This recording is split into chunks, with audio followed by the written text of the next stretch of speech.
Lahir dan tumbuh dalam keluarga yang berantakan merupakan hal yang pastinya tidak diinginkan oleh seorang anak. Sebaliknya, mempunyai keluarga yang utuh adalah mimpi bagi setiap anak. Sangat ironis memang ketika dia melihat anak lain di tangan kiri dan kanannya digandeng oleh kedua orang tuanya, sedang dirinya sendiri hanya digandeng ibunya di sisi kiri dan tangan kanan hanya menggenggam seutas tali yang mengikat sebuah balon, bukan menggenggam tangan superhero pertamanya. Ketika takdir sudah berkata lain, kita tidak bisa lari, karena pada dasarnya kita tidak bisa memilih di rahim siapa kita dilahirkan dan di lingkungan mana kita dihadirkan. Bukan salah kita jika lahir sebagai anak broken home. Bukan dosa kita jika keluarga kita yang rasakan hancur. Dan pada akhirnya kita cenderung membandingkan keluarga kita dengan keluarga orang lain yang lebih harmonis. Tidak semua anak mengalami hal normal seperti yang dialami anak-anak pada umumnya. Punya ayah ibu yang selalu ribut di rumah. Teriakan, cacian, tamparan, suara barang pecah, bahkan sampai meneriakkan kematian dan berakhir dengan perceraian. Rasanya mereka sama sekali tidak memperdulikan perasaan kita. Kita mencintai mereka berdua dan kita tidak bisa memilih satu di antara mereka. Tentu akan ada orang lain yang berusaha menambahkan diri kita dengan berkata, "Yang sabar ya, waktu pasti akan membuatmu lupa dengan segalanya." Namun, kenyataannya perasaan pahit dan memori-memori sialan itu terus menghantui. Lahir dan tumbuh dari keluarga broken home bukan berarti buta kasih sayang, nakal, dan juga selalu keras. Memang, broken home sering diidentikan dengan hal-hal yang berbau negatif. Tetapi broken home gak jelek semuanya. Sebaliknya, anak-anak broken home justru memahami apa yang tidak dipahami oleh anak-anak normal pada umumnya. Seperti berikut ini. Yang pertama, kamu memahami rasa sakit itu. Orang-orang yang tumbuh dalam keluarga broken home menjadi seorang yang begitu sensitif dan paham dengan perasaan orang lain. Namun, dalam beberapa kasus, ketika mereka sedang sedih, akan ada orang yang datang dan menghibur mereka, kemudian mengatakan, "Aku mengerti perasaanmu." Ya, itu adalah kata-kata ternaif yang mereka katakan apabila mereka belum pernah mengalaminya secara langsung. Tidak peduli sebaik apapun mereka membayangkan, perasaan yang mereka katakan itu tidak akan sama seperti perasaan yang dirasakan oleh mereka yang mengalaminya.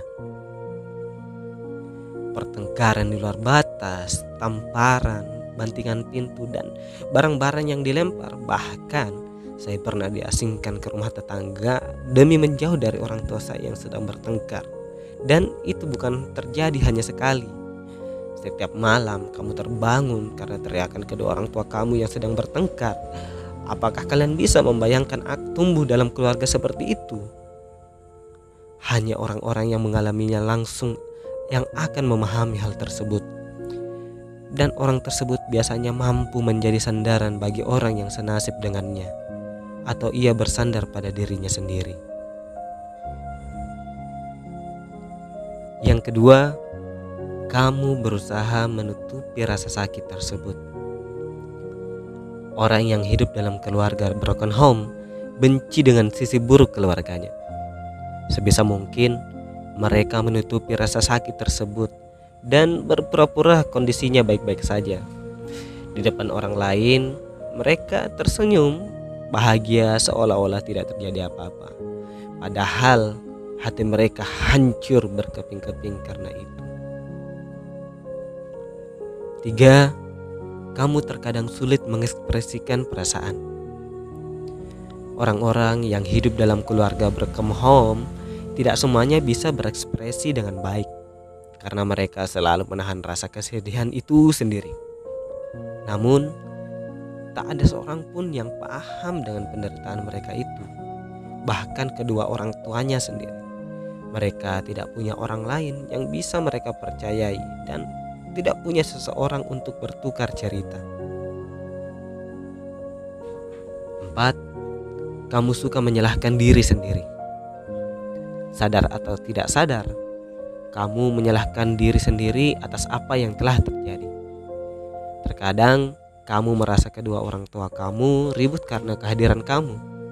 Bahkan kamu pernah berpikir bahwa semua ini salah kamu dan tak seharusnya kamu lahir di dunia ini.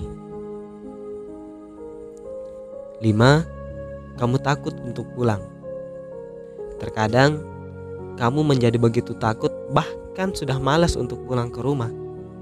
Kamu menemukan rumah kamu sendiri di tempat lain, di sekolah, komunitas, tempat nongkrong, atau bahkan rumah orang lain.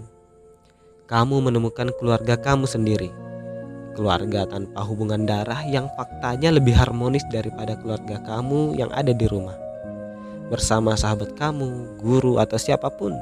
Jadi sebisa mungkin kamu pulang ke rumah tidak begitu cepat. 6.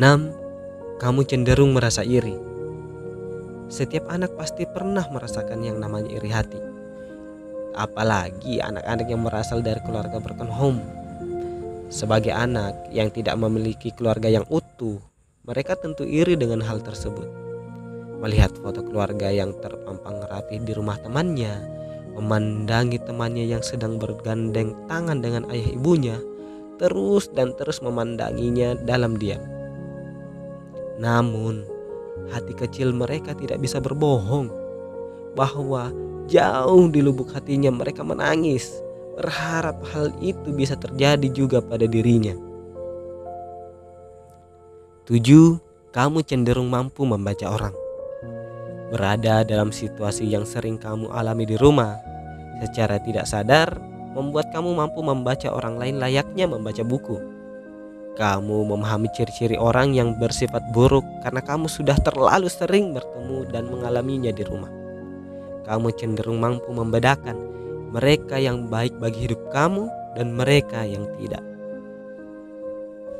8. Kamu menjadi overprotective terhadap orang yang kamu cintai. Beberapa dari kamu melindungi orang yang kamu cintai dari rasa sakit yang juga kamu alami sendiri. Karena kamu memiliki tekad yang tidak mengulangi kesalahan yang dilakukan oleh kedua orang tua kamu menjadi sangat rentan terhadap pertengkaran. 9. Kamu benci disuruh memilih. Dalam beberapa kasus, broken home berakhir dengan perceraian. Bagi anak-anak broken home, perceraian merupakan hal yang paling tidak mengenakan. Lagi pula, siapa yang tidak sedih melihat kedua orang tuanya berpisah? Dan satu hal yang tidak bisa dihindari lagi adalah memilih mau ikut ayah atau ibu. Kamu mencintai keduanya dan kamu tidak bisa memilih di antara mereka. Bukankah bagi anak, ayah dan ibu merupakan sosok kedua-duanya yang kamu butuhkan? Sosok yang kedua-duanya jadi panutan dalam hidup. Bukankah ayah dan ibu merupakan sayap yang mampu membuat kita terbang tinggi? Lantas apa jadinya jika salah satu sayap telah pergi? 10. Kamu benci adanya orang baru dalam hidup kamu. Setelah perceraian, banyak orang tua yang memutuskan untuk menikah lagi. Karena memang faktanya, hampir semua kasus broken home terjadi karena adanya perselingkuhan, dan masalah ekonomi. Dan kamu, orang-orang yang tumbuh dalam keluarga broken home, tidak menyukai adanya orang baru dalam hidup kamu. Apalagi jika orang tersebut merupakan sebab dari perceraian orang tua kamu. Karena tidak ada yang tahu seperti apa sifat aslinya. Bagaimana nantinya ia memperlakukan kamu setelah lama menikah. Bagaimana ia di depan orang tua kamu dan di belakang kamu. Mungkin ini tidak semua setuju, tapi sebagian ada yang bisa menerimanya dan sebagian tidak. Karena saya juga yakin tidak semua orang jahat dan tidak semua orang baik. Namun tidak peduli seberapa sayangnya orang baru tersebut terhadap kamu, tidak ada yang bisa menggantikan sosok ayah dan ibu kamu. 11. Kamu benar-benar merasa muak. Ada saatnya kamu mencapai titik di mana kamu muak terhadap emosi dan amarah yang berlebihan. Orang-orang yang hidup dalam keluarga broken home sudah tak tahan mendengar suara ribut dan argumen dari orang tuanya. Kamu sudah cukup lelah melihat keduanya bertengkar. Telinga kamu berdenging dan kamu mendadak mual dengan mereka. Bahkan beberapa dari kamu mulai merasa terbiasa dengan sakit itu. Seakan bila kedua orang tuanya sedang bertengkar, ia benar-benar tidak merasakan apa-apa dan tidak tahu harus melakukan apa. 12. Kamu mengerti bahwa hidup sangat rentan dan mudah retak. Layaknya gelas yang dapat pecah, kertas yang dapat sobek, atau bahkan balon yang dapat meledak, hidup juga bisa hancur. Hanya dengan satu tusukan jarum saja, hidup kamu bisa hancur berkeping-keping. Kamu menjadi sangat, bahkan terlalu berhati-hati karena kamu tidak mau salah langkah dan menyesalinya. 13. Namun kamu berusaha untuk menyatukan retakan tersebut. Anak-anak yang lahir dalam keluarga broken home sangat mengerti bahwa hidupnya memang telah retak. Hidupnya telah hancur dan berserakan di mana-mana. Namun mereka akan mencari retakan tersebut dan lalu menyatukan kembali. Mereka juga tahu apa yang telah retak tidak akan kembali sama sekali. Namun mereka yakin bahwa 14. Kamu benar-benar berusaha untuk menjadi lebih baik. Pengalaman-pengalaman pahit yang kamu alami di masa lalu membuat kamu trauma. Sebisa mungkin kamu menghindari rasa sakit itu lagi. Orang-orang yang tumbuh dalam keluarga broken home cenderung memiliki pikiran yang lebih dewasa dibanding anak-anak lainnya. Mereka mengerti rasa sakit, mereka mengerti kehampaan, bahkan mereka sudah melihat sisi gelapnya keluarga. Tak hanya sekali, tapi berkali-kali. Namun yang paling penting adalah mereka tidak ingin semua hal itu terjadi dalam keluarga barunya kelak. Mereka tidak ingin anak-anaknya merasakan apa yang telah mereka rasakan. Broken home bukan berarti hancur harapan. Dalam hati kecilnya, mereka tahu bahwa mereka masih memiliki harapan. Jika mereka dari keluarga broken home, bukan berarti keluarga barunya akan broken home juga. Karena menjadi broken home bukan alasan untuk melepas mimpi. Dan menjadi broken home bukan berarti hancur semuanya.